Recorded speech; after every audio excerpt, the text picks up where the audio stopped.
Relax and get loose while I put you up on game. The Figure Booth with Josh and Nate. This that podcast for those in the know. Batman vs. Iron Man, how would it go? We talking one of a kind, collectibles. Mezco toys are respectable. It's unacceptable if it's not in the packaging. Nate don't take pics if you ain't rapping it. Nate's dirty tricks are always happening. But damn it, man, don't you be stressing. Round here we believe in plastic confessions. We trying to figure out the figures that's gonna stand the test of time. That G.I. Joe handmade hit me in the spine. There's perfection in the way that these toys are made. But I also wanna know, do I pick Wade or Slade? So this is where I come to kick it with the guys. The Figure Booth. Like, comment, and subscribe.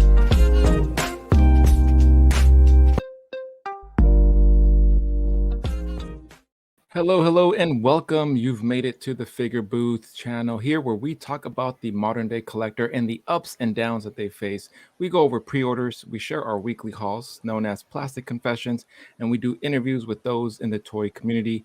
I'm your host, Josh, aka Prime to the First, and I'm joined by my friend co-host, FigureFan_Nate. Hey guys, you have reached episode 80, which we're calling Collecting to Infinity. Ooh, well, collecting till infinity. I almost hope I can collect till infinity. That's kind of, that would be quite the collection. I would need quite the room to fit all my figures. I don't know. Right. Like that's the dream, right? Collect until whatever is next. So is that the theme, or do we have an interview today? Do we have a guest? Yeah, I wish there was an equation for that. But we do have a guest on with us today, and he's a well-known member of the community. He's got his own podcast. He's been a longtime collector and just an overall great guy. So please welcome Dante. Oh, thank you guys. Appreciate it. Welcome to the Figure Booth, Dante. You made it. You finally made it.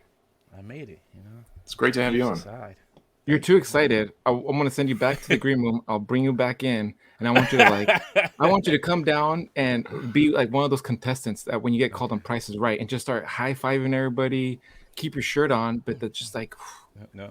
Oh, I can't take my shirt off. Nobody wants this anyway. Man, I'm pumped. I'm pumped to finally have you on the booth. I want to be here. Thank you. I appreciate you guys. You know, as I've met Nate face to face at LegionCon for the first time. Oh yeah, that's right. Yeah. It's a pretty amazing experience. Yes, I still got to meet Josh face to face, and so we can finally hit that picture and the beef, the shaking. Let's bring all the beefs to an end. And one of the first couple of streams I was on was Nate got me on his, and then I was on Infinity Equation like when I was a wee little lad. I doubt that wee little lad is wee little lad. No. It's funny, like when you say that too, because when we had Mike on Sunday for Infinity Equators, it was basically like the 2-year anniversary of him being on Infinity Equation that same day. Oh wow. That's crazy awesome. Timing. Well, I was on first before Mike, so I'm just gonna throw that out there. You heard that right, Mike. But yeah, it's great to have like the whole Enablers crew on, everybody. Yeah. We still got a lot more people to get on. So so the list continues. It's gonna be 2023 is gonna be great. A lot of great. That's awesome. So for those that don't know or maybe haven't heard of Dante, what's your origin story? Like, have you always been a collector? Have you been collecting since day one, since you were a little wee lad? So I kind of started collecting like when I was a kid. Yeah, I did have all the figures, like superpower figures, the Toy Biz X-Men figures, and then every other 5-inch figure that was probably out at that point in time, which was great. I love those figures. I still have most of them to this day. The only one I don't have is the DC Superpowers Batmobile, because my mom gave that away. She was like, "Yeah, I just gave it to him." I'm like, "Mom, don't give away anything else. Everything else is mine."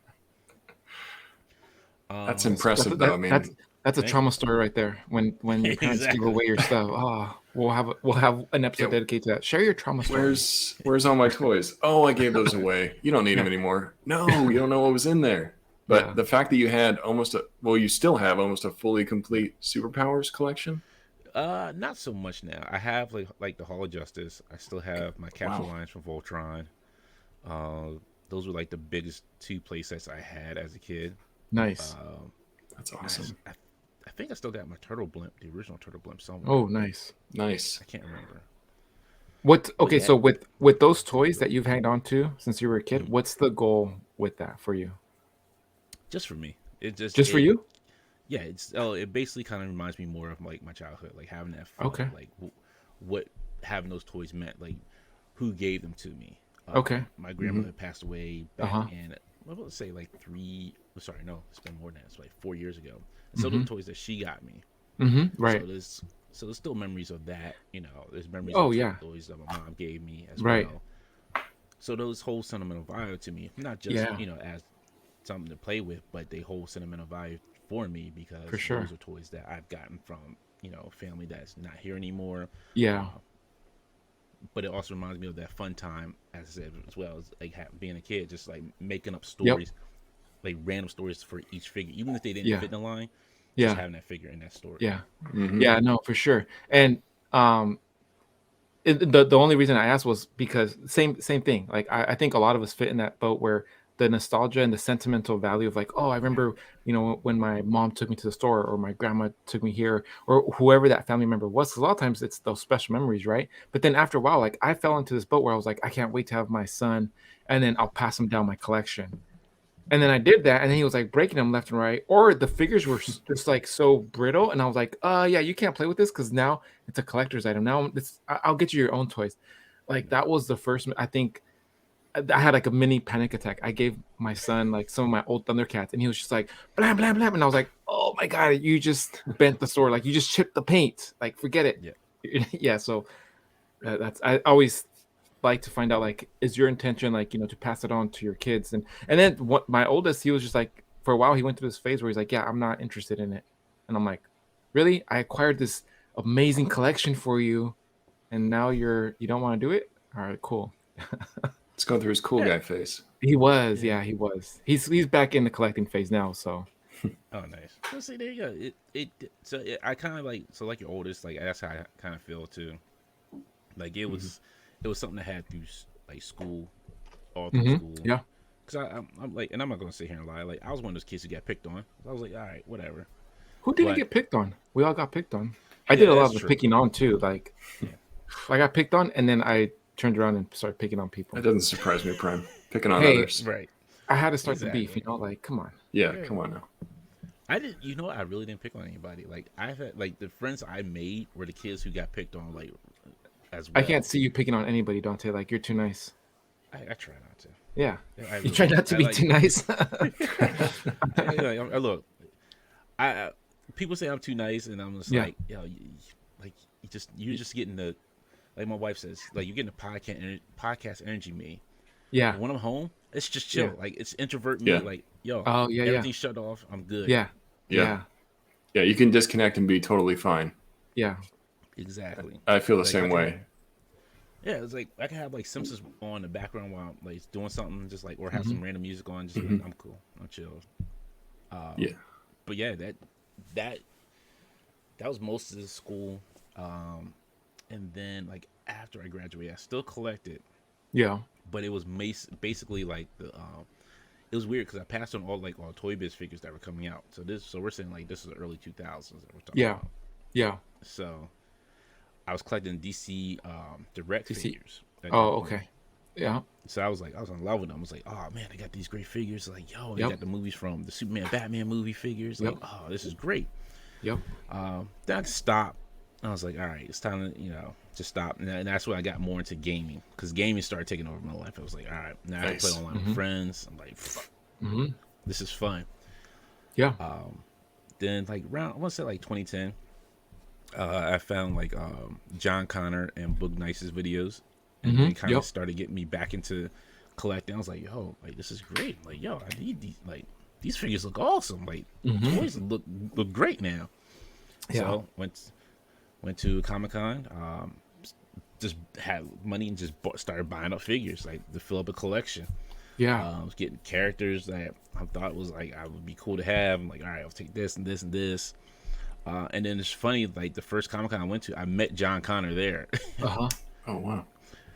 So it was funny for that one. But that since like 2010, yeah, I've been just nonstop collecting. When you started collecting, was it just Legends, or were you just collecting everything? It was just Legends and DC Universe. Okay. Yeah, so it was just kind of those two at first. Mm-hmm. Yeah. And it sounds like that was kind of what your central focus was when you were a kid too, is the superpower stuff, Toy Biz, DC, Marvel. But you did add in that you had a turtle blimp as well. So was TMNT a big part of your childhood too? Yes and no. I didn't have many turtle toys. You just had the best one, the best turtle. Raphael and Donatello. Yes. Raphael, see, boom, there. That's all I heard was Raphael. Darn it. Yeah. I can't lie, because I leaned towards Donatello, but then as I got older, I was like, I lean more to Raphael. It's just like I knew Dante was cool. I respect it. Yeah. I may not agree with it, but I respect it. I appreciate it. Yeah. It was based on weirdly. I'll say this because I won't get too deep into it, but it was more of like how I grew up, like the household, like how I was ran, like how I grew up. Yeah. Certain things I couldn't watch on TV, like He-Man. Turtles was like late on, like whenever I thought it was okay, but I could sit there and watch Power Rangers. Yeah. I couldn't watch G.I. Joe as a kid, so I missed out. So like most of the Joes that come out now, I'm like, some of them I know, some I don't know. I'm like, okay. Who these characters are. Yeah. But it, it's cool like to get them. It's like, okay, because I didn't get that chance as a kid to get them. So yeah, it's good to have my 6-inch form. That's the best form. Like I remember I was so into G.I. Joes when I was a kid, and I think that was the first line where, because I come from a pretty big family. I have 4 older siblings, but I have 2 older brothers that were hardcore collectors, and my 2 older brothers are the reason why. I mean, they would buy me everything, just like everything superhero or comic related. They were so into it during that era that it was like everything they would get me one too. And then my oldest brother would always, he was the first one to kind of show me like, hey, keep one to rock and keep one to stock. Like you got to buy 2 of everything. And he got me into comics, like, hey, one to read and then one that you're gonna flip. Like, it's just all that, really taking me under his wing and showing me how to be a collector. But when it came to the Joes, they were the ones that would get me the vehicles. Like I had so many vehicles as a kid because I would see that their Star Wars collection and they had a bunch of vehicles and stuff, and then I'd mess them up because I was a stupid little kid. But then me and my younger brother, they would get us vehicles, and I told the story I think on a previous episode where one of my brothers would take me to Toys R Us and he's like, your birthday, get whatever you want, like as long as you can carry it to the register. So a lot of times I'd go for the vehicles and I'm like struggling. I tell my brother, okay, get like a bad guy or get a good guy. And then I'm like trying to carry this big ass G.I. Joe. The boxes were huge. Yeah. So I had a ton of G.I. Joe vehicles. Now as a grown adult, I'm like, man, I can't, if they start doing vehicles, like it's going to be game over. I'm going to turn into a freaking 8-year-old and be sitting there on the carpet, just G.I. Joe versus Cobra all night long. I'm calling out. I'm calling out of work. I mean, you got that His tank coming up soon, so you'll have at least one. Man. Yeah. I felt like when I was a kid, like I didn't have a whole lot of focus about what I wanted. It was just more of like, hey, this is cool. I'll play with that. Or you go over to a friend's house and you see what they have, and you're like, oh, that's cool. I'll collect that too. Nate's over here jumping in the back of vans. Come on. Yeah, exactly. You got toys in there? Oh, cool. Yeah, let me in. You just don't know what you want. You don't know what you don't want. You just everything seems interesting. You go to Toys R Us and you see it, and you're like, hey, that's cool. And we just recently had an episode where we're talking about how collecting has changed like that, where you don't have these retail stores anymore. Everything's online. And even kids nowadays don't seem to be collecting action figures as much. Yeah. Now you can see where stuff is placed. It's placed higher on the pegs for someone like me to grab it. And you said, Dante, that you were collecting as a kid, you kind of got out of it as you started getting older, and then around 2010, you got back into it. So when you got back into it, did you feel like you're kind of drinking from a fire hose? You're trying to catch up, like, I'll experiment with everything, and then you started getting more focused as time went on? No, I was just, it was more, the person I was with at the time, it was cool with it. It was like, all right, So like she would go shopping like, hey, I'm in store. Do you need any of these figures? Like she would take pictures of it. Yeah. So I'm Oh, like, you all had right, an but I was enabler. just only yeah, exactly. Yeah. I Nice. see. But she was like, yeah, like, do you need these? I'm like, yeah. I'm like, yeah, I do need that one. I'm like, she's like, okay, I'll grab it for you. I'm like, cool. But I was more focused on like the DC and the Marvel at the time. Like she would go like I think what was it, Return of the Marvel Legends when they came out. Like I searched for like a whole box of them at Target. I was like, yo, that's like I gotta find these. I gotta find these. Yeah. And fortunately enough, Toys R Us was still around at that time too. Yeah. But Target was the main ones getting them, and I came across like a box that still had that was not even open. I bought the whole box, and come to find out, it had the Invisishield Captain America in there, Steve Rogers. Yeah. Oh, So that's like, a nice. right. Yeah. And at that time, you find that you're like, yo, you just hit pay dirt. Yeah, like, I'm the man. plastic Exactly. gold right here. Yeah. Yep. So I'm like, yeah, I gotta keep this on card just in case. But yeah, so see that right there, man, Dante, like that right there, these younger collectors, it's hard for them. They don't come out with variants as much anymore. No. It's just everyone gets the same participation trophy. I had a similar experience where I went to Toys R Us. I had a fight with, I was probably in my early 20s. I had a fight with like these middle-aged, even older guys for Legends, even though it was so funny. I showed up, I had inside intel, and they were like, we got a bunch of Legends. It's like the new wave, and even my brother-in-law was like, this is where I put them. Like they're in this aisle, the whole schematics. I was like, all right, cool. I'm good. And the guy's like, what are you here for? And I was like, oh, Legends. He's like, oh, we're not Hot Toys, Hot Wheel collectors. And I was like, all right, cool. Like I don't care about Hot Wheels.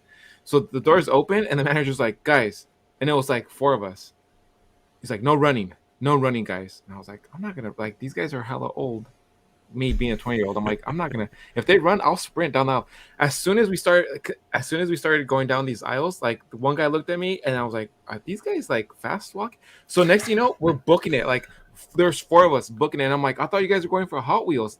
We all ran towards the Legends, and there was like these boxes stacked, and I already knew where my box was stacked at, so I ran like to this other aisle, grabbed the box, and he's like, oh, that guy can't do that. Like he's hiding stuff. Like it was so like childish. Now looking back at it, it was so insane. They were taking stuff off the pegs. I just grabbed the box, went to the counter, and the guy ran. I bought a whole wave, and then when I opened it, there was a variant cable in the brown outfit from Toy Biz, and I had Dark Phoenix in the red outfit. So I had 2 variants, and dude, I was like cloud 9. I was like, yep, that's it. I can retire. And that's the only Toy Biz I've kept was that brown variant, because that's just like a story. Like finding the variant, it was so hard to find. And to me, I was like, that's it. I'm like a master hunter, but I wasn't, because I got inside intel, and my brother-in-law didn't know. Like he was just like, hey, I bought a box. It's down this aisle. And man, the other 4 guys were so pissed. They were because I had the one box with 2 variants. I'd be like, yo, you buy. And those are good moments. Like, you bought the case. Now you don't get variants like that where it's like exactly. I know like some of the wrestling figures, like Tim does a good job of posting it. He'll find like chase figures, but like Legends, they don't really do that. Which, in a sense, okay, that's good, because they used to get really crazy back in the day when Toy Biz would do it. And you got that rare Wasp and you got that rare Power Man. Obviously they're outdated now, but still, that was a really fun part of the hunt, because you would either go to, and it wasn't like an exclusive Walmart one or an exclusive Target. It was just like, it was out there, and you kind of, if you had the luck of finding it, then that's it. And honestly, that was the only time I ever saw that brown suited cable. And till this day, I'm like, now I throw them up for sale, because I take them to toy shows, and people were like, is this the variant brown suit? I'm like, yeah. It's like, damn, it's pretty nice. I've never seen them. I'm like, yeah, it's, again, the Toy Biz brown suit variant cable was rare back in the day. That's when hunting like really mattered, Yes. Yeah. Where, they wouldn't put it up on Amazon 3 weeks later or re-release it. Nothing. Yeah. You didn't even know it was coming at some points, and you'd have to be the first one in the store, or first one to get the stock. And you wouldn't find out until you open the case. Like Dante, like you'd open it, you're like, oh shit, I think I got a variant, and then that's it. Like that created the craze, and then you would see it. Like I would often see it like in different threads and on Reddit, or I forget what other forums I would be in, but I would see it, and like, oh, and they would post up pictures like, oh, this is the variant. It's like, whatever the number would be, and people would go crazy. Good times. Yeah. So I kind of do miss hunting a little bit. Yeah. I don't do it as much as more because it's like it's easier for me just to go online, just like all right, I can pre-purchase everything, I'm good, Yep. and I can just wait. Mm-hmm. Yep. Well, hunting it like back in the day, it was fun, but then it's like the employees made it like not fun anymore at Target. It was like, no, we can't sell you this whole case. I'm like, why not? I'm like, why not? I woke up early. I'm here. You know? Exactly. I got my red card. Yeah. What's going on? You don't want my money? I don't understand. Right, and the last time, I think the last time I did a big early hunt was when the GI Joes first, I think they first dropped. They were supposed to drop at Target, and there was a big hoopla about that. I go there, I'm like, there's a couple other people waiting. My wife's with me, and she's like, all right, we're here early. This is her first time really like going through the whole process. So going there, it's like, they're like, don't run. I'm just like Power walking, yeah. Right, it's like get the power walk going. That's the And best. I see a couple people down the aisle like, yeah, Joe's not here. Like, say, so what's going on? Somebody went to ask. And then I see people over in the next aisle fighting over Funko Pops. They're like, no, I was here first for this Funko. No, she did not touch the Funko. He was like, you know what? Nobody's getting Funkos. I was like, it's crazy. That's crazy. But it's nuts. It's just, that was my last time. Like, I'm not doing this anymore. Because when those first set of Joes came out, it was just a whole mess. Mm-hmm. Yeah. Distribution was horrible, and like you said, you got there early. You're doing your power walk. I mean, you're a tall guy, so that's probably a long stride. You know? Yeah, you're beating everybody. I see Dante at Target. I'm like, I'm gonna sprint. I'm not gonna power walk. Yeah, I'm not even gonna try to out power walk him. I'm gonna probably slide tackle him and then just take off running. I'm gonna throw a cart at his ankles. Thanks. I need these ankles. I'm like, Dante, what them ankles do? And then just hit him with the cart and then take off running. You know, I can relate to what you're saying though, because that's part of the reason why I don't like to hunt as much anymore either, is that a lot of the effort isn't really worth it, you know, and people are so rabid about getting stuff, they'll rip it out of your hands, or, you know, you'll have people like teaming up trying to get stuff, or, you know, it's just not as fun anymore. And maybe that's just because I'm getting older, but it seems like the only thing that I'll actually go out and hunt for now is like the NECA stuff. Yeah, I was just about to say that too. Yeah, and even with that, you know, that sometimes will get re-released later. So I just feel like the online age has sort of just changed the hunting. And now hunting is like, make sure you're ready for the drop at whatever time it's going to drop online and grab one. But even at that, you know, I was with Dante at Legion's Con and we got exclusive figures, but even that stuff gets released later on. Maybe it's not the exact same figure, but you get another chance for it later. So I feel like that kind of discourages people. And maybe it's not so much a bad thing, but distribution's maybe better now through online, not as much as retail. So there's less of a need to do it. But it is kind of weird how that whole culture has just sort of changed.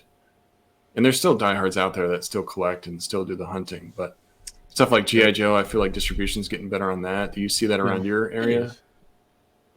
Yeah. Like Tiger Force, what's his name? Duke or Outback? Duke. Outback, yes. Yeah. Like, I was surprised to see like a ton of them sitting on the shelf. Yeah. It's just like, it was weird. Like, I'd never seen G.I. Joes that sit on the shelf. And I think it's just a little bit more with, you know, how pricing's going now. Like, why more figures are sitting on the shelf. Yeah. And just people waiting, knowing that Target's going to clear some out sooner or later. And they do some crazy clearance prices. Yeah, they do. Yeah. Always scan when you're in store, because it might be on clearance and you don't even know. Yeah, that's what I do with my Masterverse figures now. That's always going on sale too. So like you were collecting, where did you get the idea to shift it to like to create the podcast? Like where did Infinity Equation come? So it's kind of a little bit twofold, because I was talking to my friends the other day, and we usually do a chat, and we were like, we should do a podcast. I was like, yeah. I was like, we can't go live. It'd just be wild. It'd be wild and crazy. Yeah. Then I was with this one group who's doing a radio show, Black Tribbles. They were going live on the radio every Thursday. So, and they were looking for new content. I was like, I pitched them. I was like, hey, I'm thinking about what about doing a podcast about figures, action figures? Yeah. So that's another community that hasn't been tapped. Yeah. And we don't have, and there's not a lot of Black creators in that community as well. Right. I mean, we know a couple of them offhand, but not ones who sit down and actually like do a full fledged like talk about what we collect, what we like or anything like that. So I was like, but I can expand it out. It's like not just figures. That's the most important part. But like we can talk about comics because not a lot of people are talking about comics. People think, I think people feel like comics are dying, a little bit of a dying breed. Yeah, yeah. Mm-hmm. But that's where we get most of these new characters in Legends forms. Mm-hmm. Movies are another thing that comics inspired these movies that we go see. Yeah. And inspire the shows that we watch as well too. Right. So that's why I kind of made it a little bit more expandable of range. So you have that one section we talk about comics, one section where you talk about TV, and one section where you talk about movies.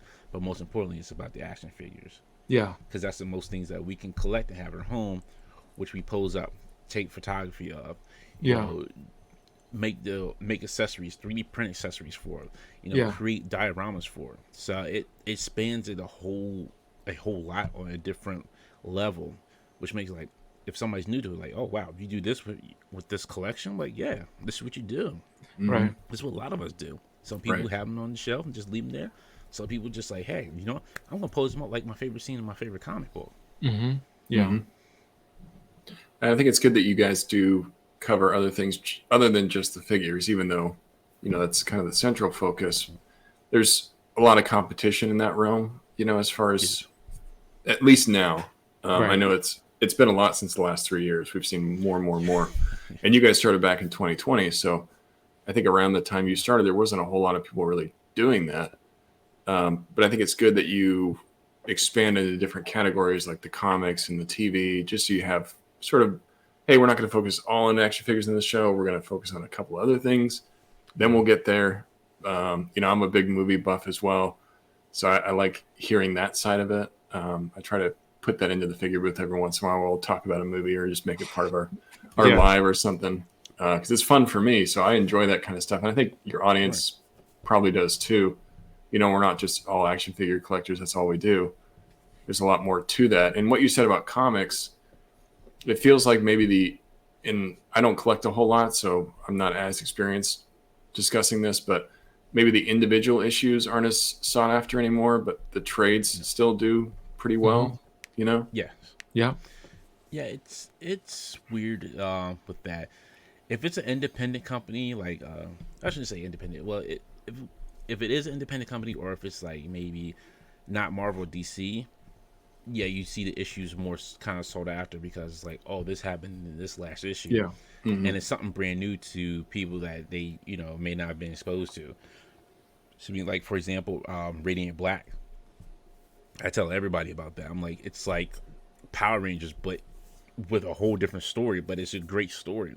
Like you got random people who are they kind of like get these powers, and they're just like, whatever, we'll just do whatever we're gonna do, and then they kind of start a little bit working together. And there's a big story arc that's going to be happening this year. But that is one I tell folks to check it out. I was like, if you like Power Rangers, you'll like Radiant Black. If you just like random superhero stories, that's going to be a good one for you as well. Yeah. But I think what's happening is with Marvel and DC, like some of the stories are becoming stale. And I can say this, and I agree with most people when they say this, but Spider-Man has become like, he's still a great character, but he's just become like that tired written character as well at the same time. Like you put him with Mary Jane, then you split him up for Mary Jane. You put him with Mary Jane again, you split him up Mary Jane. Now he's somebody with different. It's just, it seems like everybody comes in like, oh, we're gonna split them up, or someone's like, we're gonna put them back together. It's just that same tired story. Yeah. And a lot of characters don't resonate with people anymore as well. They're trying to push on new characters, which doesn't work a lot of times, and then that's why a lot of these books get canceled. For example, She-Hulk had her own solo story, I think, a couple of years ago. She just came back with a solo story again. So you can see, like, there's like, okay, it wasn't selling well. All right, we'll drop it. Oh, She-Hulk's coming out. All right, we'll come back out with, her own line. All right, it's starting to sell pretty good. It's still going for right now. Yeah. It's probably just keeping afloat. But even with DC, how many Batman books can you have? How many Superman books can you have? Right. There's other characters that I think people want to see being made into comics. Even with I forget the name of it. I'm drawing a blank. Where Static Shock is from. Oh, huh. I can't forget. I forget the name of the universe, but it's integrated in the DC universe now. Yep. That you got Hardware, you got those characters there Yeah.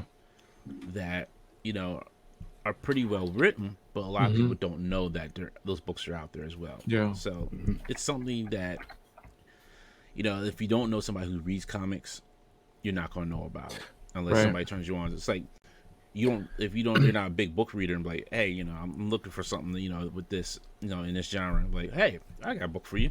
Here you go. Try this. Pride and Prejudice. Go check it out. Exactly. Pride, Prejudice, and Zombies, sir. Pride, Prejudice, and Zombies.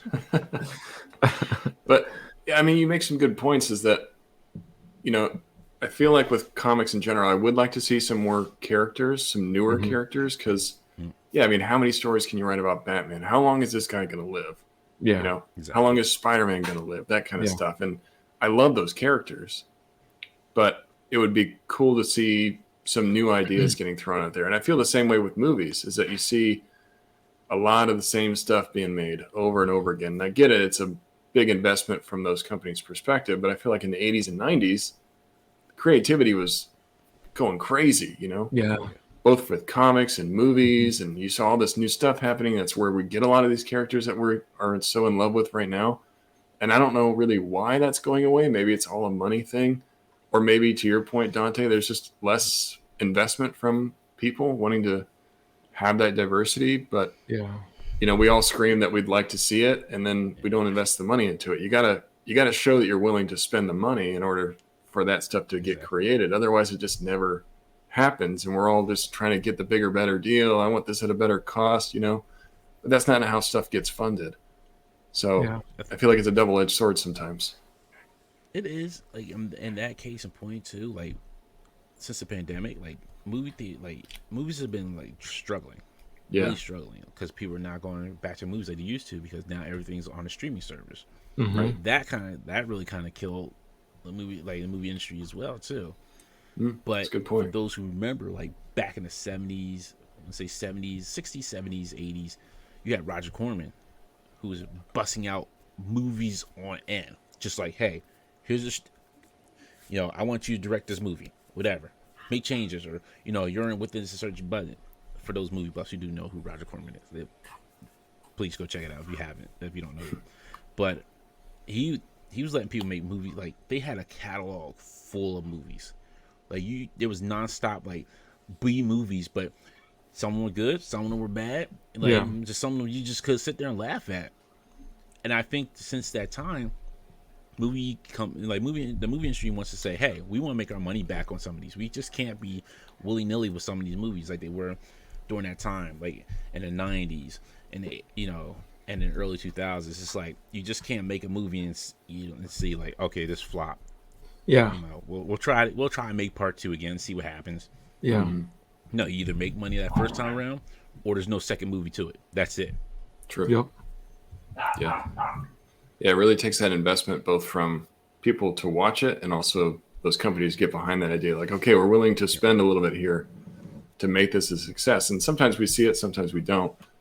But yeah, I mean, I haven't gone to a movie theater as much. I mean, maybe the last time I saw a movie in a theater was The Batman. It's just been a long time. And, I think the streaming services are nice, and they provide more convenience for me. But I'm also the one complaining that we're not getting more original ideas, and then I'm sort of contributing to that problem. Come on, Nate. Be part of the solution. I don't feel bad. I'm part of the problem too, because I'll be sitting there like, I'm not saying to go out and do this, but I have a friend who has a Plex server, and like new stuff pops up on him. Like, ooh, that movie's on the theaters. I'll go ahead and watch it on here. See if it's worth it. Like, I'm waiting for like Cocaine Bear to show up like soon. Like, I do. See, I want to see what the shirt. The shirt makes sense for those listening. Dante's wearing a shirt that says "Habitual Line Stepper," so the shirt makes sense. Yeah, it's interesting though, just how that has changed. What's going to be the future? Are we going to see recycled ideas again as time goes on?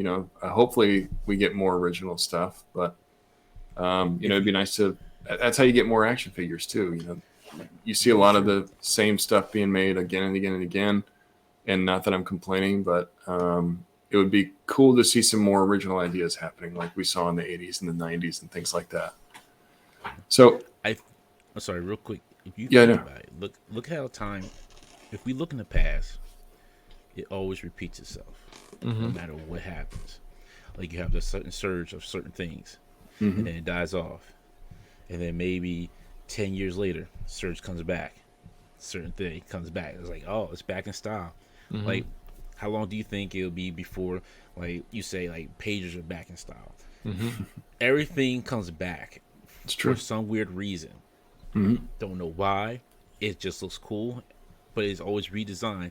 But we know it from our time when we were growing up. Like this what it was. Yeah. And then another generation will be like, oh, this is cool, and then we're like, yeah, that's from our generation. Yeah. That's from when we were growing up. Yeah. So it always you look at it, it'll all repeats itself. Yeah. There's some trend that will always repeat itself, and you'll look at it like going to Target and seeing vinyl records and record player, and I'm like, wait, what? Like, Yeah, I it's remember crazy. going to like in the West Coast, like we had Rasputins or Amoebas, and I'm like, I remember going through and digging through crates because one of my buddies was a DJ. Like but now it's like, now people are into vinyl records or they have a record player, and I'm like, huh, interesting.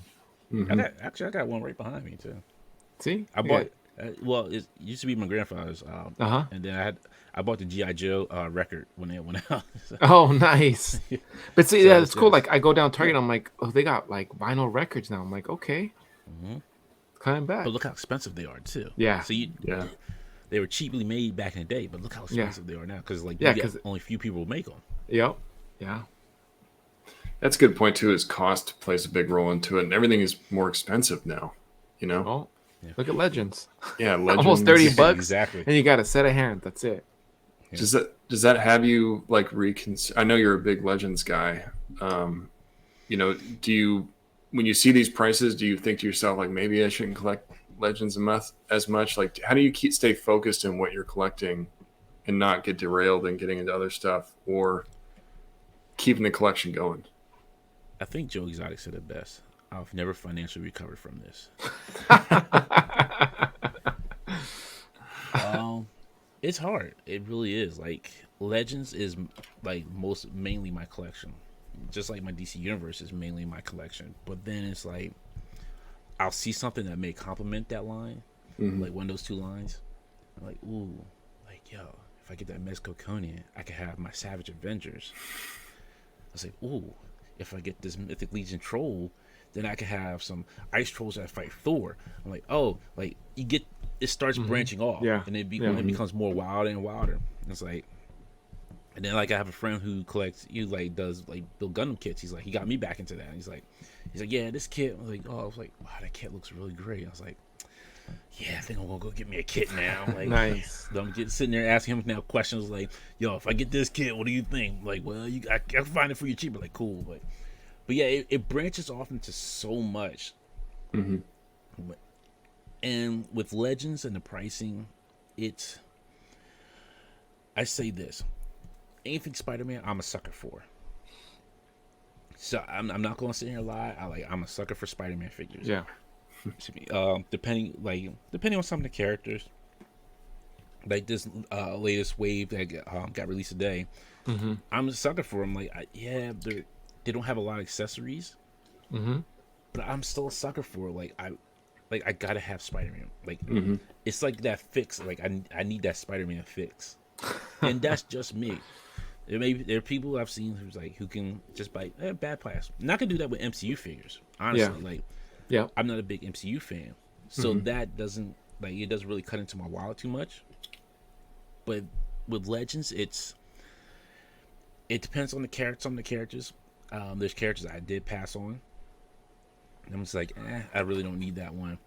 But it has to be like something that I'm like, I'm not really feeling. Like, I don't need that in my collection. But most time it's a one and done deal. Like, yeah, I'm in. Like, it's a Legend out there, I'm in. Like, I can't. Legends branch me out. That's the best way I could put it. It's like a tree. Like, you start like the main bark of the trunk of the tree is legends, and then it starts branching out to like, oh, I get these DC figures. Oh man, these other figures will go complement this. And then you start going to like one-off like brands. I'm like, man, like what is five? You next thing you do, you find yourself on 5K toys. Like, yo, yeah, let's see, what do I need from 5K that's made by somebody else? Oh, this bear looks great. He could be my cocaine bear. Like I got to fight Wolverine. Yeah, he does. Like it just leads you down that tunnel, because when you see somebody else have that pick, like have that figure, and you see like a fire photography. Shout out to D Maze because he makes everything look like fire. Yeah. Yes. But when you see like anything like his work out there, yo, it's like I need that figure. Yeah. Seriously. I need it. Yeah, he's responsible for me spending a lot of money that I didn't think I was going to spend until I saw his video, and I'm like, okay, well now I have to have it because look at the pose he's able to achieve. Yep. If you ever meet him like one-on-one, like best way I could put it. Let's see let's say I have this dragon here. He's like, this dragon's the best. Like he's like car salesman. He's like, hey, this dragon's the best dragon you ever had. Like let me show you the photo I did with this dragon. I'm like, you're like, I'll take 2 of them. What other colors do they come in? He's like, sign what's me your up. favorite color? Yeah. Exactly. What's next? Come in with like a cobalt blue. But yeah, it's like he can sell you on something, just either on the photography or just talking to him. Great guy to talk to, sit down, talk to. But man, like he can sell you. He's like a car salesman, but he's a toy salesman. That's what he should be, a toy salesman. Yeah. Smack the top of this thing, nothing will fall off. I'm like, what?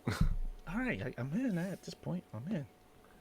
Yeah, he's partly responsible for me getting into toy photography. He's probably the first toy reviewer I ever discovered, and you know, a lot of the times, not that I do this now, but you watch a video, you're like, okay, I got what I wanted out of that, and you maybe might leave.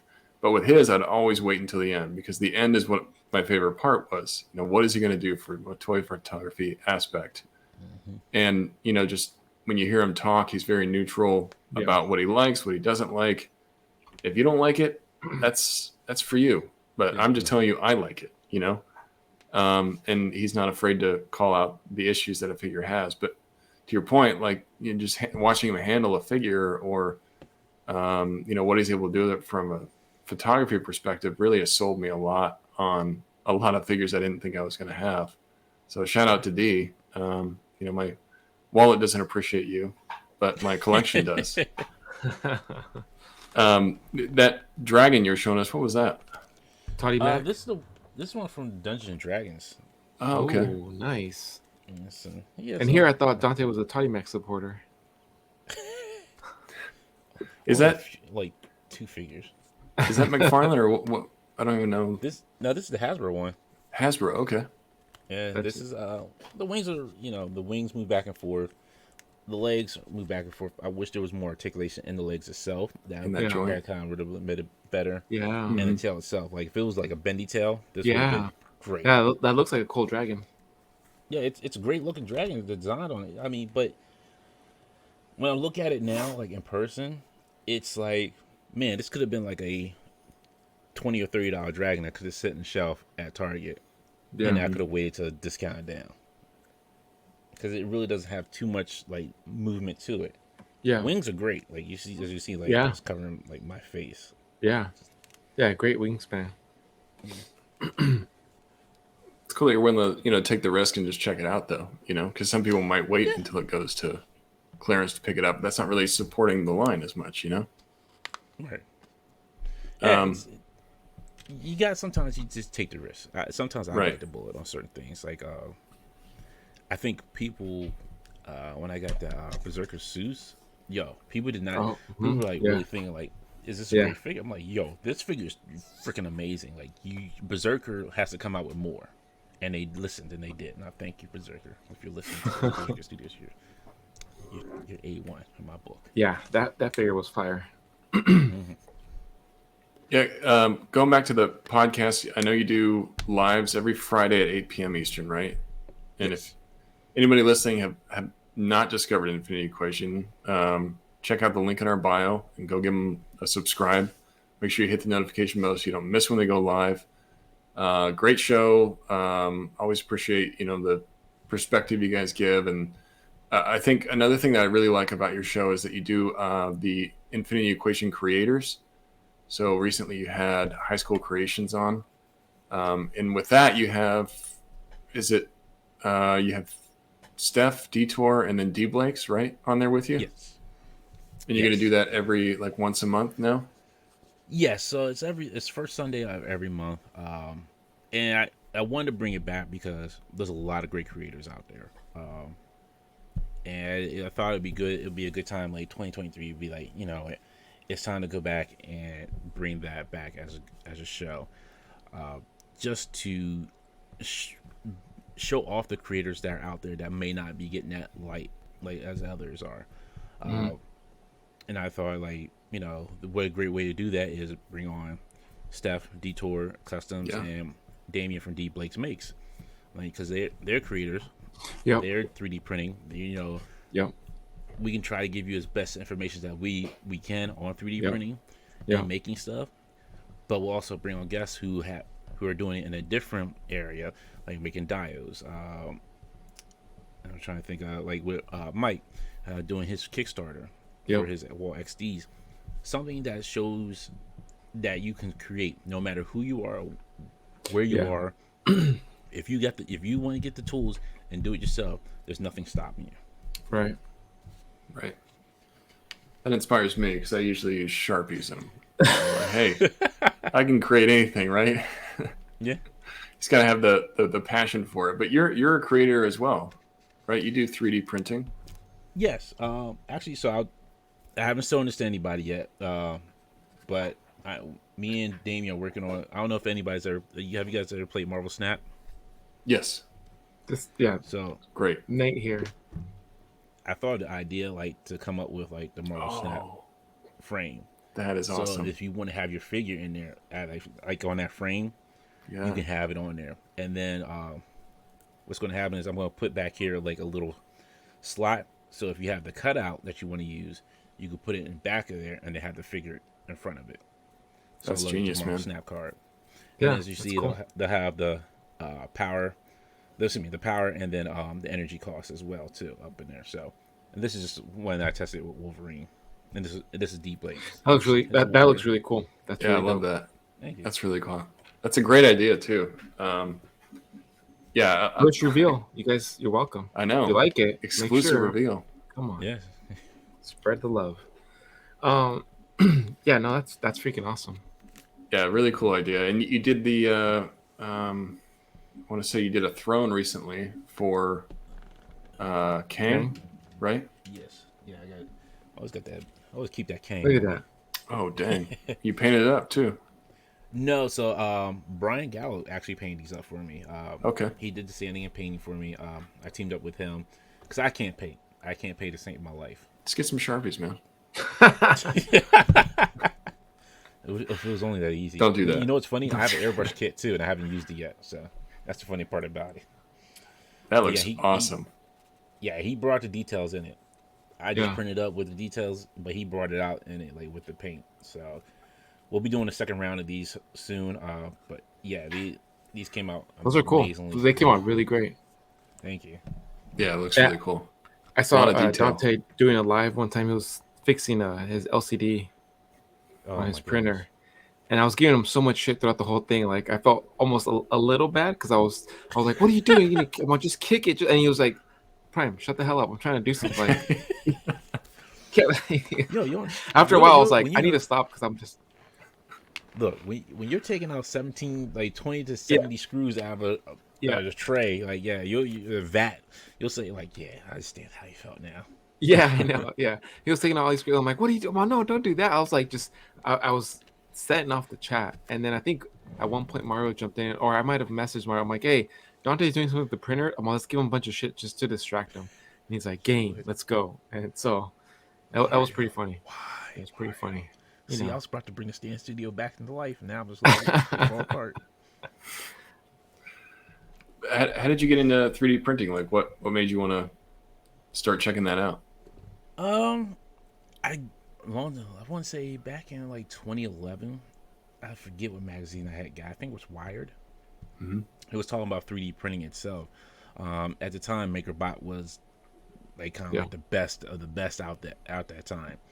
So I was like reading more into him, like wow, like you could like whatever you design, you can make it into like the 3D shape, and it prints it out for you. And this PLA plastic, and it's like it was really detailed. I'm like wow, I'm reading, and it was like the article, and it's the same article in like a magazine. I just kept rereading it over and over again. Then I started doing a little bit more research into it. I'm like okay. Then when I seen the prices of it, I was like yeah, not this time. I can't afford it. I can't, like, not at this moment. Then I want to say in 2015, I finally got a 3D printer. It was their MakerBot, small MakerBot. I bought it at Sam's Club, which is hilarious, of all places to buy it from. It's like I need dog food. You probably got a good deal. You know, it was like it was at that time like 500. Yeah. So I was like, all right, cool. I'm like, I got it. Just playing with it. Small little print space I had on it, but I was like, all right, cool. Yeah. This is great. Couldn't wait to get it home, try it out. I was like, oh man, this is awesome. It worked for a while, and then I moved. And then I moved into my house at that point in time. It was sitting like in a storage container in a box.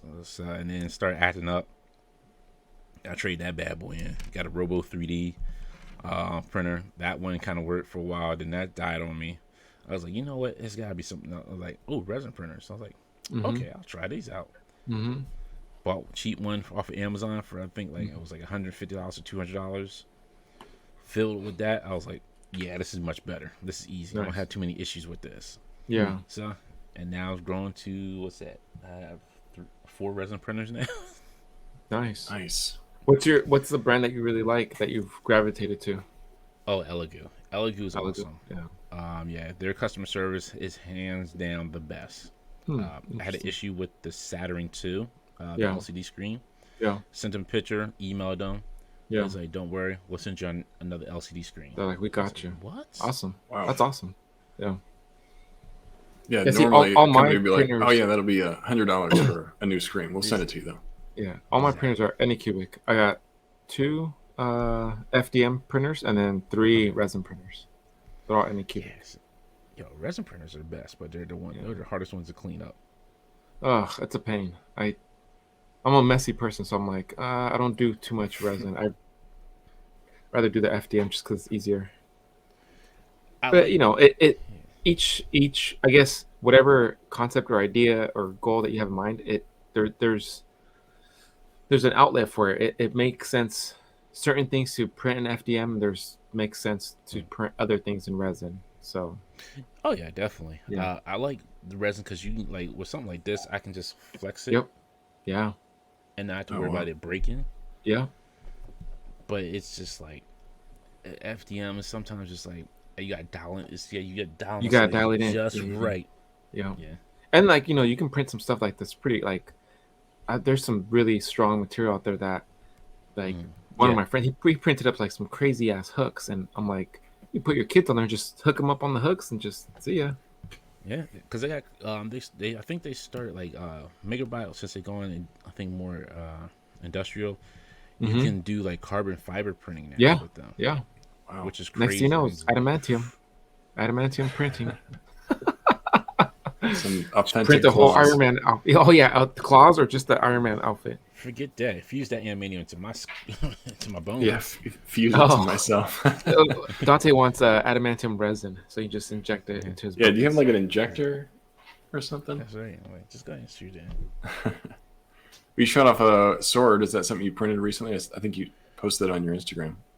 Yeah, this is the old one. This is the brand new one. But it's Conan. Nice. A friend of mine's asked me, he's like, have you like did the Conan sword? So I was like, no. And I was like, I found a file online. This is Conan the Barbarian sword. Oh, that's great. I don't know how good you can see it, but like the inscription. Oh yeah, there you go. Nice. Lots of detail. Yeah. Damn. Now, I don't know anything about 3D printing, but is it like a resin printer better for the details like that? Yeah, I think so. Like if you're trying to get those like small details in there, resin's better.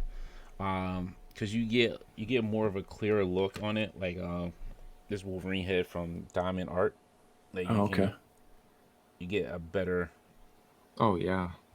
Better details out of it. more definition. Yeah, so it's I think like Prime said, like FDM works great for certain things, but I feel like resin's more. If I want detail in it, resin's my way to go. Okay, for sure. that's educational. Yeah, you got your favorite printer. So if anybody's been wanting to get in 3D printing, hopefully that helped you out. Go bug Dante. Yeah, Yeah, go bug yeah. Dante. Jump into his live and be like Prime. Yeah, hit me up if you're looking for a Falcon head. I got a good Falcon head for you. I can you help go. you out. There you go. Boston. So is that something you always just doing on the side? You have like ideas that are flowing. You're like, let me try to make this, or I want this for my figure. Let me try to make that. Yeah, there's one idea I can't say yet that I'm working with, also with Damien on, but I think people will like it once I show it and once we get it all printed up and finished. Yeah. Especially with what's in line with this year's Marvel Legends. So yeah, I think Yeah, it'll be a nice little that's awesome addition. And I think again that's another great thing that you bring. Like, so like we had Dan, who I don't know if you ever heard this guy, but we talked about like individuals and pillars within the community, right? So a lot of times what we I think do subconsciously and without really thinking about it is, the contributions we make within the toy community, whether it's we support other artists with our podcasts or our streams, or we support them monetary by buying their calendars or subscribing to the Patreon or what have you, or again, like collaborating and creating these designs. And I've always pictured you as one of those players that's always thinking about collaboration. Like your podcast always brings creators together or artists together. It's I think it encapsulates a whole genre that really, like for us collectors, there's a lot of us that not only collect action figures, but we collect comics or we're into movies. So I think with Sorry. with with that message and just that cue, thank you, Nate. It's that positivity where I think that is like you're gonna attract more. What's the saying? You attract more bees with honey than with shit. So it's like you're gonna get much more followship where it's really hitting the nail on the head where we can resonate with everything that you talk about where it's like pop culture stuff or it's movies, and there's always something, because I've countless times been in your guys' chat where you guys are streaming, and 1 minute we're talking about a certain comic book where sometimes I'm like, damn, I've never heard that story arc, and you guys kind of explain it, or we take a dive and we look at one particular line, or we take a left turn and all of a sudden you guys are talking about movies. So I think like that's that pillar that you bring to the community. I mean, kind of in my eyes.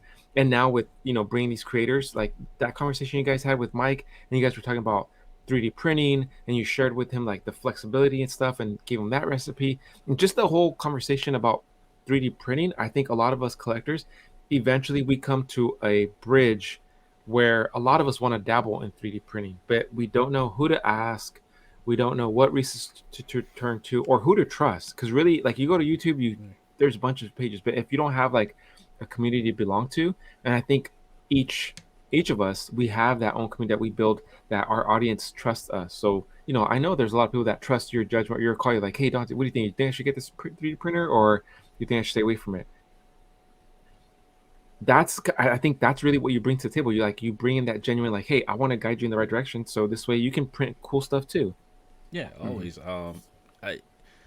I always try to, and if you do have any questions, let me put this out there first. If you do have any questions, there is a link tree under on our Instagram, the Infinity Equation, Nice. with that information that shows the printers that we do recommend as beginner printers on it. Yeah. And the link takes you directly to the website to order it. But in that case, like, I always want to show off and share information, because there are a lot of people who won't share information. Like, you can hit a creator and they'll just like, no, I'm not going to tell you anything about when, because they don't, and I kind of understand that they don't want you to take that secret sauce away from them. It's of like course. going to McDonald's and like saying, hey, how do you make this burger? Like, Yeah. nah, we can't tell you how to make it, Right. Because then you'll steal it and then you'll start making it on your own. Yeah. Oh no, Right. yeah. Like there's been a handful of people that either reached out and gave me props or be like, hey, how do you do this? Or I can do it. It's like it's a double-sided uh a sword, because at one point you want to help them out, but then there are individuals that are going to be more cynical and just kind of take advantage of that, where it sucks, it ruins it for everyone else. But again, like your guys' conversation with Mike, it was awesome to have Steph on there. Steph's such a freaking cool guy. Like, he's always been the one to help. Damon's freaking cool too. He's always like, we're always going back and forth and just kind of sharing ideas, and I think the camaraderie that gets built around the community, that's where you want to really hone into. And it's easy to give into that negativity, or it's easy to be ready to throw dirt into someone else's face. But it's that I don't know, like, man, just seeing your guys, when I saw you guys were on live and you guys had a mic on, I'm like, I gotta jump on. It's gonna be a good dialogue. And of course, you guys, it was a good time. I'm just glad to see you coming back. That's all I have to say. Nah, I appreciate that. I really do. It right now it's just I'm just taking a break. It's been a long time. Yeah. Since I had a break. So, and like I said, we'll be back on April 7th. I'm changed. Affinity Creators probably will stay the same. Nothing's really changed up there. It's just the main show that's going to probably be changing up. A couple of things on there, but it's I always want to, with both shows, always want to bring the best. When I was talking to Damien and Steph, we talked about a lot of people we would love to bring on as creators onto the show, which I was down for. Like, they were naming off people I didn't even know, and I would love to chat with them. Yeah. There's people that, you know, I would love to bring on Infinity Equation itself. Like, get some of the guys, like, you know, get you and Nate back on, like, well, Josh back on, but Nate be your first time coming on with us. Oh, first timer. But then there's also, like, I'll be gentle.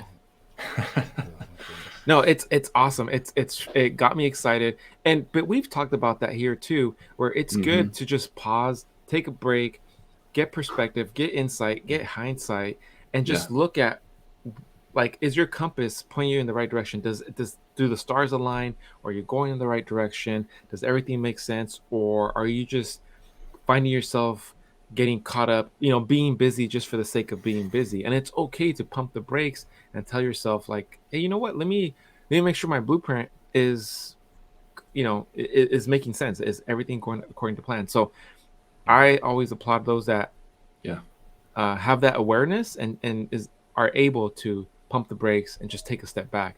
And I think it's okay to pivot in your plan, in your game plan. And sometimes I know you'll come back stronger than ever. And again, I'm excited, like, just seeing you guys with Mike and Steph and Damien.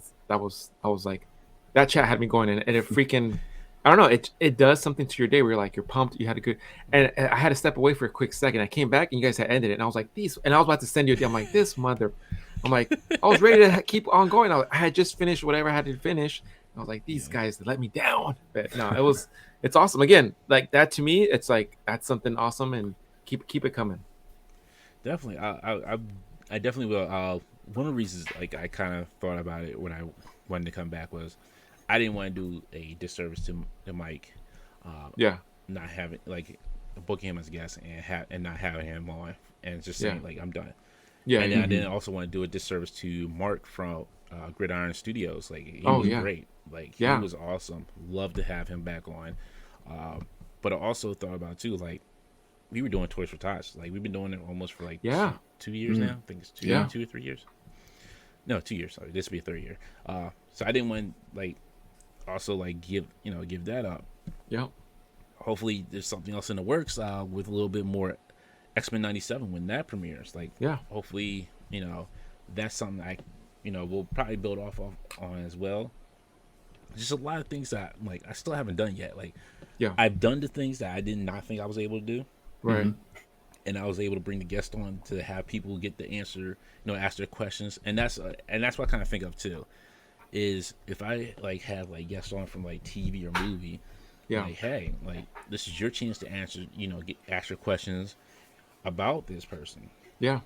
Or about these people, like, who I have on. Like, I always want to feel like the viewers are able to interact, no matter if you send a super chat or not. Like, you have a question, I'm going to read it out there. You don't have to like send it as a super chat. I'll read it. If you want a super chat, that's fine. But as long as you're there watching and you got a question, I'm gonna get to it. A prime example is Friday. Like, we had tons of questions that we were trying to get through. Like, everybody loved it.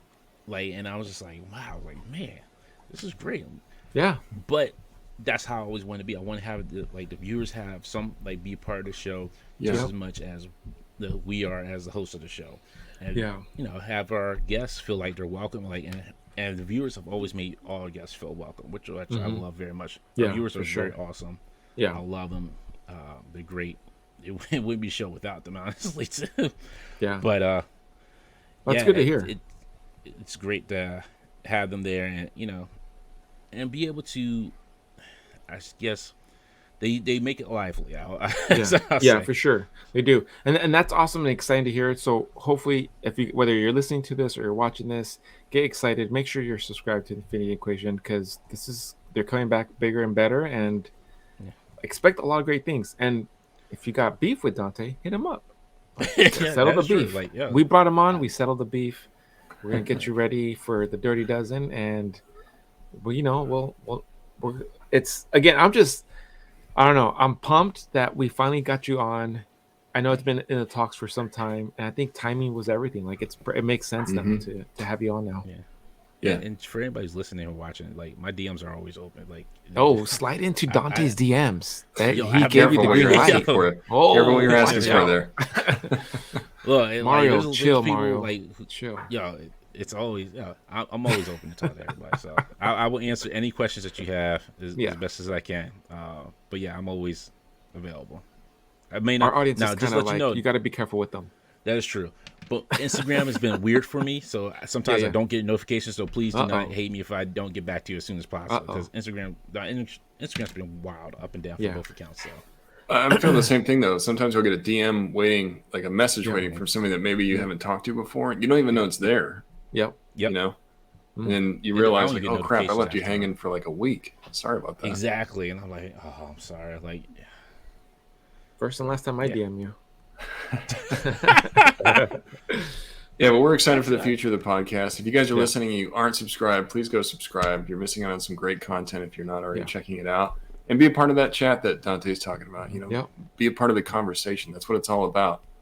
He's doing it for you guys, and so it's great that people give you back that love too, and they're active in the conversation. And I respect you taking the break too. I think we get so wrapped up in this rat race of feeling like we got to produce content. We lose sight of what's important.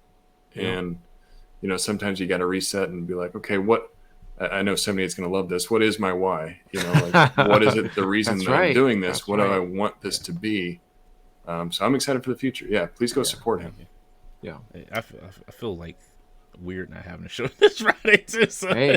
Yeah, I mean, it's kind of a breath of fresh air in some aspects. You know, like, we try to be as consistent as possible, but life happens, and you know, it might happen again in the future where we have to take a break. It just you got to focus on what's important. You know, that is true. Yeah, self-care is very important. And I hope to see you at Legions Con in 2023. Are you planning on going? Yes, I will be there. Had a great time, and I'm sure I'll probably drive Jay up there again. That was such a cool experience. I know I've talked about this before. I was jelly. I was geeking so out, jelly. But yeah, I got to have lunch with Dante and Jay and Jared from Toy Bro. That's it. I'm out of here. And my friend Cody. Good interview. Yeah, we were all just enjoying some Olive Garden together. It was a great time. Exactly. We're breaking. Go to Olive Garden where you're always family. Yeah, exactly. That's right. You guys said that at the exact same time. That's awesome. You got a pretty sweet haul I saw from Legions Con. One of them was the moose. Oh, Spider Moose? Yeah, he's always with me. No, the table's too far now. I moved the Yeah, table. it's like, I see him. Yeah, I kind of see him back there. Yeah, he's like a little bit back there. That's awesome. But yeah, you know, one of those guys I feel like we could talk to for a long time. But we do have to go into the Dirty Dozen. So we'll start that segment, which is a rapid fire round of 12 different toy companies. And since you're such an experienced toy collector, I'm eager to hear what you have to say about some of these. So let me go ahead and bring it up, and we will start the Dirty Dozen. Okay. Get your buzzard ready. Get your first word ready. We'll do this. You should have like a guy. You should have like a little button that says "The Dirty Dozen." That's We had actually lots what of I do. buttons, and then the buttons kind of got out of control. And cats got thrown, detops were breaking, and we had to No, not just refrain to say from the. Dirty Dozen. No. I know. Yeah, Prime went from 0 to 100 on that. I'm like, whoa, dude. It did. Hold on a second here. I was like a kid in the candy store. Like I wanted to hit all the buttons. You know, sometimes you just gotta press all the buttons. Sometimes. Right, what does this do? Yeah. We're in the middle of a live, Prime. Maybe test that later. All right. I'm sorry. I'm sorry. All right. Dirty Dozen. All right. Round 1. Super 7. Oh man. Okay. Wow, okay. Man, this guy is starting beef. Okay. Ouch. Okay. Hey, he Step said on the line. straight from Dante. Super 7. Okay. I have none. Quote unquote. Oh, you don't have any. Oh, No. okay. Someone's got to fix that. Mario, send him some Super 7. Come on, you're always selling your stuff cheap. You got the hookup? Let's go. Just no interest or not properties that you care about? No, honestly, like I thought the Silverhawks was gonna be great, Yeah. but they Yeah. weren't. Yeah.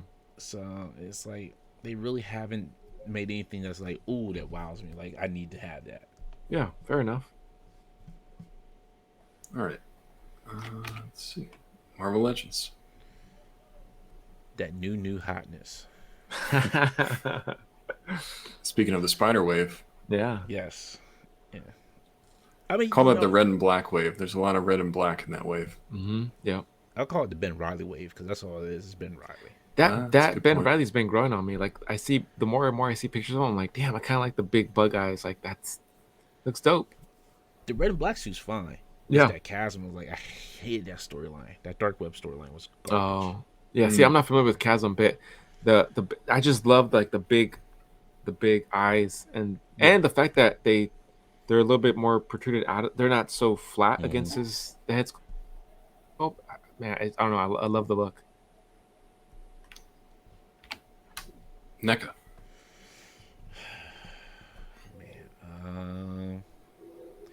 Decent enough. Damn, don't decent enough. Wow. Hey, I appreciate his honesty. Yeah, no, I love it. I love it. So NECA does make Defenders of the Earth. So Uh-huh. I do like those figures. So I do collect those. Yeah, those are killer though. Yeah. I Yeah, freaking they love are. those. I mean, Yeah. don't get me wrong, but it's just like there's certain things I pick. Like they're more Turtles and Predator, and I already got my Defender Predator from Mezco, so I'm good. Uh-huh. And I'm not okay. big, and I don't really collect Turtles either. So Yeah. Yeah, and that's kind of what it seems. I know they do a lot of other stuff, but Turtles is the thing you see a lot from NECA. Mainly Turtles. All right, decent enough. Mythic Legions. Woo. My new rabbit hole. I was going to say, when did you start collecting those? Because I'm fairly recent in getting in the line too. Sounds like it's a lifestyle now. No, remember what I said about D Amazing? Yeah, it's his fault. It's him. Yes, it's his fault. What was it? The first one I got was Arether and his horse. Oh yeah, that's where I started too. That show. Yeah. Yeah, They started with some bangers. seriously. I mean, That that it combo. was him is, and Jay. Yeah, It was their fault. Yeah. I wouldn't have been there. And Jay was like, "Hey, See? you want to go to the show? Okay, yeah." He's like, "I want to get this Mythic Legion, this special one." Okay, cool. I don't know nothing about it. All right, cool. Yeah. Here's Darius walking up. Get that, just in case you can resell it later on, just in case you don't want it, but you should still get it. You're like sold. All right, fine. All right, so yeah. Hooked. yo, hold on. Let me pose it real quick. Okay, I'm sold. Exactly. Yeah. Exactly. Are you getting into Cosmic at all, or Yes, I did order some costumes. nice? And actually, I awesome. did get the shipping today for the other heads for my trolls. So That's Oh, awesome. nice. they should be here tomorrow. Nice. Did you get both trolls? Yes. Yeah, Whew. look at the 2-packer. Those trolls are crazy. Huge Yeah, figures. tell me about it. I have nowhere to put them. Well, yeah, I feel you though. I've had to make space for Mythic. Wasn't a line I originally thought I was going to get into, and then like you said, I got that Arethyr, and the rest is history. Yeah. Just real quick before we move on, the swords on those trolls are like kids' toys.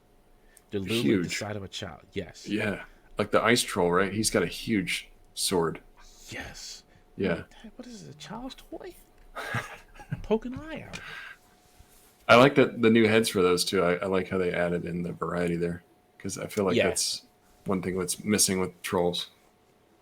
Yeah, I can't. Sorry, I got a little carried away with Mythic. No, you're good. You're fine. You can't mention Mythic around this guy. I know. Yeah. Spent our entire life talking about it. Look, it'll be a whole nother show. Oh, SH Figure Arts. Falling out of love with them. Ooh, okay. What were you collecting mainly, like DBZ or? Yeah, Dragon Ball Z. They kind of just messed me up when they was like, "Hey, guess what? We're starting all over again." I'm like, "Hey, guess what? I'm not going to collect these anymore."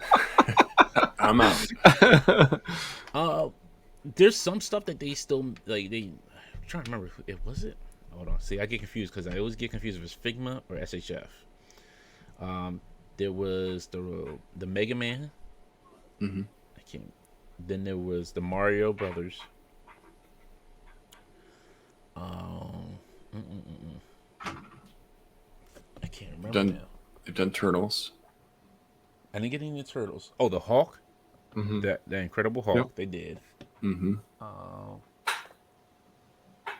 And I the think best was it Icarus? No, Kid Icarus. Kid Icarus. They did. Yeah, so I have both of them. That's all I can think of because I think all the other ones are Daft Punk as well. I got Daft Punk. Oh, okay. I like the diversity there. It's weird, but yeah, I got. Yeah, it's weird.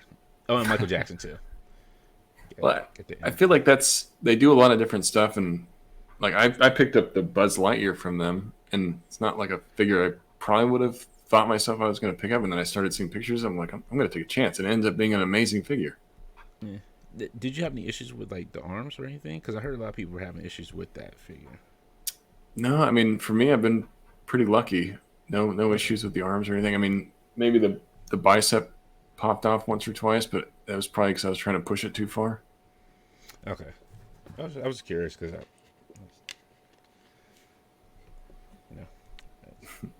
Yeah, I don't collect a lot of break stuff. figure arts, but every time I get one in hand, I'm pretty impressed with it. Mm-hmm. All right, G.I. Joe. They're good. Because like I said, I'm not familiar with every character. So when I see a character that people are excited about, I'm like, okay, he looks cool. Like that character looks cool. Like accessories look great with it. So it's good. Cool. I think they got a lot better now with the pricing for some of the figures. Yep. Especially like when they broke down the pricing tiers on Wednesday. Yep. And I love the Legends team, but I think something could be learned a little bit about, if it's a single carded figure with the accessories, that if we're not going to get a bath, you could slash some more accessories. And yep. Just, like, oh yeah, 3 or 4 more accessories. Yeah, that's that latest point. Some of the latest reveals, they did that, like that deluxe. I forget who it was, but he comes with the drone and a bunch of effects. Junkyard, something like that. Junkyard, something. And I was like, man, and it's $45, and he comes with the little, he comes with so much stuff. It's like Iron Scrap. Yes, Iron Scrap. Yeah, he's a freaking that one. Yeah, man, I had to pre-order that sucker quick. Yeah, that's a deluxe figure. That's a deluxe figure because I'm like, the helmet comes on and off. He comes with the little remote with the all the effects that makes the drone seem like it's actually shooting the missiles like that. That was the drone itself looked really freaking cool. So yeah, that's a win for the G.I. Joe team. Oh yep, I agree. You feel like those are easier to find around you now, Dante? Like I said, I haven't been hunting in a while, so I don't know what's in my store. I just, like I said, I pre-order everything online. Yeah, it's just easier for me because it's always that. Like I see people have it, like I got the G.I. Joe, I got this Marvel Legend. Excuse me. And they're just like, I'm like, cool, it looks great. Accessories look great. And I'm waiting. I'm sitting here just waiting to just get it. Like everybody else may have it by the time I get it. I'm like, all right, cool. And I get it. I'm like, oh yeah, I see why you like this figure. Yeah, like the articulation in it. Yeah, it feels great.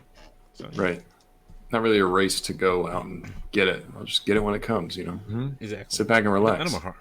And I'm a horrible reviewer too. I can't review anything to save my life. It takes a special skill to be a reviewer. You don't realize how much goes into it until you start to sit down and do it yourself. You're like, wow, this is a lot harder than I thought it was. It is. All right. Let's see. We'll go with Mattel. Man.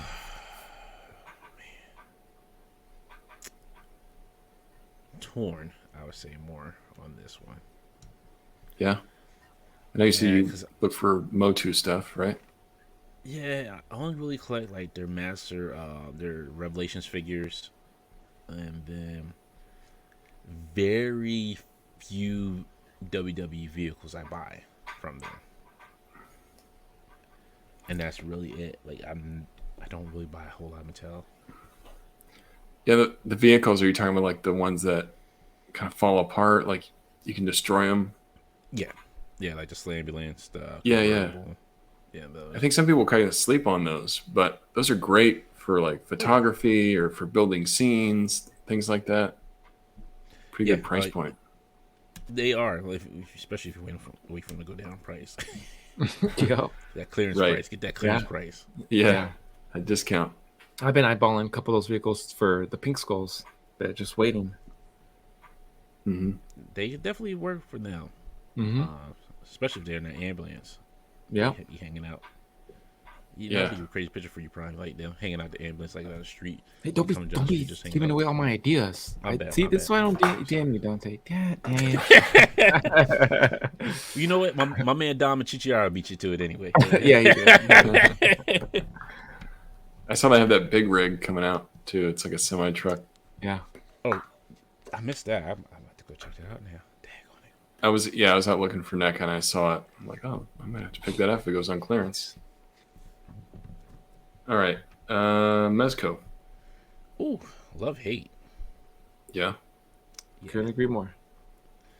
That's the best way to describe that one. Love hate. Yep. I'm very picky about what I get from them. Like honestly, I thought I was gonna be all in on the GI Joe line they were doing, but I'm just like, it's too expensive. It's just. We were just talking about that. Yep. Yeah. We were just talking about that. Conan, like the off characters that made, like Conan, the Shadow. Yep.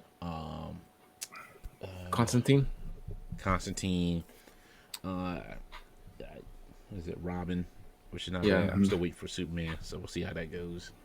Solomon Kane. The Predator. That Predator was amazing. Yeah, Predator. Like that to me was like hands down my defending Predator. I was like, I don't need another Predator after this. Damn. Nice. Alien. Yeah. Oh, yeah. But I know what you mean. It's long waits. Exactly. Like, I'm rarely disappointed when I get one in hand, but man, the wait is difficult. Man. So real quick, did anybody get Batman 89 here? Yes. Come on, you know it. You know it. You know what? I'm proud of y'all for having that long wait period. It was like almost a child being this born. Point, like, It was a long time. I almost paid off my car, but hey. That's the thing. I prepaid for mine, so that money's been sitting there for a very long time. It probably accrued interest. You should get the interest back. Seriously, I know. I should have invested that. That's a good idea. That's a good idea. Yeah, I should have invested that. I would have had more money in my pocket at this point. Can I get that money back? Yeah. Don't charge me NRD. You're 2 years late on your delivery. The interest should pay for that already. The interest should pay for shipping. Yeah, what you've made on my money should pay for the NRD. Tamashii Nations. Man, I don't know because I don't think I've had anything from Tamashii Nations. You said you got a Gundam set recently? Kits. Oh yeah. I don't really think about Gundam though when I think of Tamashii, you know. Yeah, that's the funny part. It's a big part of the line, yeah. Awesome, because the kits are great. I always had the question like, who sits there and like figures out how all this stuff goes together? Because I want to shake their hand because that's a That's a job. Hmm. Like, okay, this piece A goes with this piece B, and it connects there. Yeah, how do you even plan that out? Exactly. Yeah. Or like the Lego sets, maybe a little less intricate, but still so much. Like you're talking about 10,000 pieces. How the hell do you even know where to start organizing this stuff? Like, hey, put this in bag E. What? Put it in bag E. Don't worry. They'll figure it out. Yeah. Oh, It's a mess. Third party. Surprisingly good. Third party has been like stepping it up. Mm-hmm. It's crazy how big third party is now, Yeah, but they've been giving us figures that we can use. Yeah, which is wild. Like I was saying earlier with Berserker Studios, like Zeus. That figure fits into anything. Like if you have Hercules, you have Zeus, and they scale well next to each other. Yeah. I mean, I'm trying to think of that Snake Eyes that came out. Oh yeah. That one's great. It works within a Mezco line. Yeah. Like it almost looks like a Mezco figure. Yeah. That was Limb Toys, I think, right? Maybe. I think so. Yeah, I think so. Did you get any the Felix toy stuff? Oh, don't nice. buy this. This is trash. No? This is trash. This is trash. Automatic trash. I only paid like $1 some my change for them, but it's still trash. Huh. Oh, it's too bad. Oh, yeah, that's kind of like the risk, right? Every once in a while, the third, like you almost kind of want to expect that, and then when it surprises you, like Richman, the Ben Affleck one, that was killer. The Logan one, that was another killer one. Like, man, Noda Toys has been killing it. Felix, Felix, Rorschach, yep, the clown, amazing. But then, every once in a while you get one of those duds. Yeah. Oh, yeah. What happened here? Yep. Yeah. Nice. All right, and last but not least, and his favorite, depending on who you are. Oh, yeah, that's true. McFarlane Toys. My kryptonite.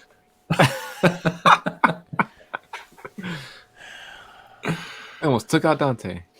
Oof. I think that speaks for itself. Why? Just why? That's the answer. Why? Just why? There's nothing. Okay, I will say this. I will say this. If you like McFarlane Toys, that's fine. They're for you. But for me, and this is my general opinion, my personal opinion, I can't do it. The joints are showing. He gives you a stand and a card, barely any accessories. Like, I understand, like, you're upset at Hasbro, but McFarlane gives you barely any accessories. Half the time you get like a big bath piece that may not stay together. You don't know.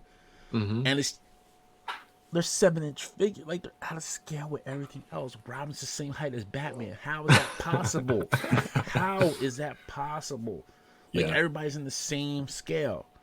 Now it's the Spawn. Now the Spawn side of this, that's fine.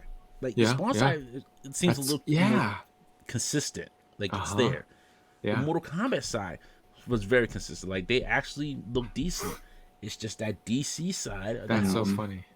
It's just weird. And how many more Batmans can you have in your collection? Right. It's like me. It's like if you had the Marvel line, you probably have Iron Man and Captain America and Spider-Man sitting on your shelf. That's it. He probably give you like 250 Spider-Mans. He's like, yeah, you should draw Spider-Man all the time. Look at this. So come here. I want you to draw the Spider-Man here. And there it is, Spider-Man. And guess what? You're getting Spider-Man and the 16th suit. Did Spider-Man really have 16 suits? Like, you're sitting there thinking, like, what? Like, like, how many versions of Spider-Man are you going to give us?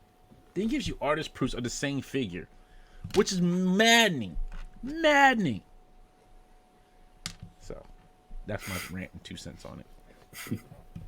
But the DC stuff does it, like, he's totally off, but the Spawn stuff is killer. The Warhammer stuff, freaking amazing. Yeah. Like, I love his Warhammer stuff. I'm like, just like whatever you're doing with Warhammer and Spawn, do the same thing with Batman. Like, scale it. Scale. DC was like an afterthought or something. Like those creatures that I bought from, and they were cheap. Like, I think Amazon had them for like $8, and they had the 2 set of like they had 4 arms. It was like those alien creature things. Yeah, man, and I even bought an artist proof one, which was all great because I was like, oh, I can have Nate paint it with a Sharpie. But those the articulation's on point, everything's double jointed, like it just looks so seamless. I'm like, these figures are so much. I army build them. I think I ended up buying like 6 of them because at $8, like you can that's the thing. Like they go on clearance and they go under the radar. But if you was to do that type of articulation with some of these Batman figures, and think about scaling like he does with the Spawn figures, it's like, come on, man, don't just have the smallest person on your staff hold up a big ass monster truck. Like, don't do that. Just come on. Well, Come over here. too, I'll say this about his stuff. His larger scale figures, like Swamp Thing, Right. like Clayface, those work well, very well. Right. I will say that those work very well when they're single carded, bigger figures. Yeah. But anything else, it just doesn't fit. Yeah. If it doesn't fit, you must leave it at the store. Just leave it alone. Which is funny. Yeah, about the only thing I'll go with McFarlane is probably the vehicles now. Yeah. But it's funny, like all his stuff, like I think, where was I? I think it was on Target's website. Like a lot of his stuff was on sale. Yeah. Because It goes on sale frequently. It's the only thing that's always full at the pegs. Like every time I go, there's always a ton of McFarlane stuff. Yeah, that's the line you never pay full pumping out price a for. lot of stuff. Yeah, and I've seen the gold label stuff. Like I'm like, man, if I was a Tiny Mac collector, I'd be in heaven because I can easily find his stuff. It doesn't take long to find that hard to find figure. Like that's awesome. But he also doubles dip too because he sells on his website as well. Yeah, dude, like come on. But the funny thing about it is, like, when he sells on his website, it ships faster than you getting in the store. Yeah. He's doing something right. That's about it. that's about it. Well, thank you for playing the Dirty Dozen. Your toaster will be coming in the mail. Thank you. I appreciate it. Can you may or may not work. Well, I just want a coffee. If you send me a coffee maker, I'm good. Like I always. We only have He's broken like, can I toasters just here. actually? We don't have. You can't pick your prize, Dante. It's I'll the take same. the This ain't coffee Burger King. You maker. can't have it your way. This is a I thought it was bootleg version Chick-fil-A. of Price is Right. I thought it was supposed to be Chick-fil-A. It's my pleasure. My pleasure. Yeah. No, you're in the booth. You get a broken toaster. I'll fix it. Used toaster. Yeah. Be like Homer. Take me back in time. Yeah. Right. Nice. Well, you heard it from Dante, his opinions on 12 different lines of figures. And, it's been awesome talking to you, Dante. You're thank you. overall great guy. We appreciate your content. We appreciate what you're doing. For anybody listening, if you're not already subscribed, please go subscribe to Dante. Go follow him on Instagram at his IG, Dark Jokerson. Anything else you want to plug or anything else you want to say before we let you go? Only thing hold on. I gotta remember all the socials real quick. So if you want to join the Facebook group, we have the Infinite Equation Facebook group. We do have a Discord as well, the Infinite Equation Discord. So check that out. Shout out to Jason Lopez. He always keeps that updated. Like that man is on point. Like he is super awesome. The Infinite Equation on Instagram, and then Infinite Equation on Twitter. I always forget what that one is. Nice. It's a weird one. But nice. you can check us out on all socials. And we'll be back on April 7th. We do have a guest. I'm not ready to announce it as of yet. But this is a brand new guest, and they're from across the country. Nice. So nice. We're reaching out. We're reaching out further. Awesome. Well, you heard it excited here. Yeah, make sure you guys are ready for April 7th when they come back. We'll be looking forward to it for sure. Real quick, hopefully in May, we'll be starting up the photography contest again. Nice. Dope. I'll be looking for that. Bring that back. For sure. Well, thanks again, Dante. A lot of fun. Yeah, thanks for making time, and you. thanks for stopping by at the booth, my dude. Yep. Absolutely. And if you guys want to follow him, we'll provide a link tree below, so make sure you check that out. Hit the like button and leave a comment. Let us know what you thought about the interview. We'll go ahead and close it out and put Dante back in the lobby. Thanks again. Put him back in the genie bottle. Man, what fun. Went so fast. The time went by crazy fast with him. Always does. So hopefully, if you guys are listening to us, watching it, let us know, what did you like? What was the takeaway? Give us some comments. Give us some feedback. Make sure you give us a like. Spread the word. And let us know who else you would like to see on the booth. Send them our way. We always love to interview. Spend some time to get to know your favorite content creators, your favorite YouTubers, your favorite IG, toy photographers, whatever the case may be. If they're in the toy community, we want to have them on the show. Send them our way. we would love to chat with them. Yeah, I mean, Dante, it's been a good minute, I think, in the making of having him on. I'm just excited and glad that we finally made it happen. Absolutely. Yeah, it was a great conversation. Please go support him. Let us know what you guys think in the comments. And to Prime's point, like what Dante said earlier, this show's about you guys. So let us know who you want to hear from. Let us know what interviews you want to have in the future. That feedback is really important to us because we want to create content that you guys enjoy and that you're looking forward to. So keep the suggestions going. We really do appreciate it. For sure. Prime, where can they find you? You guys can catch me all under Prime to the First on Instagram, Twitter, and Facebook. You guys can check me out at figurefan_Nate on Instagram and Facebook. Thank you all for tuning in. We'll see you next time. Till next time, guys.